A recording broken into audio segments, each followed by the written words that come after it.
Hello! Magpapapula tayo ngayon ng luya para sa ating arroz caldo.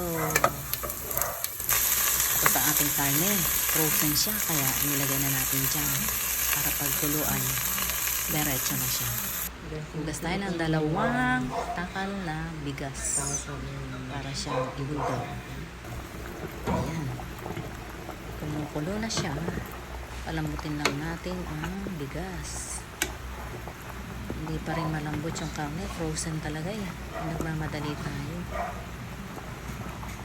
Matigas pa ang bigas.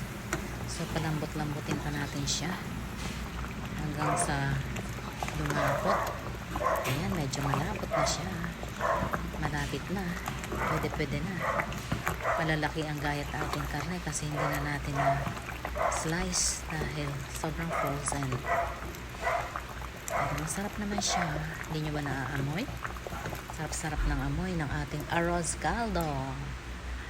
And dyan, lagay na tayo sa ating mangkoks para matikman natin ang ating nilutong arroz caldo. Ayan. Tikim-tikim na tayo kung ayos ba ang lasa. Hindi ba yan?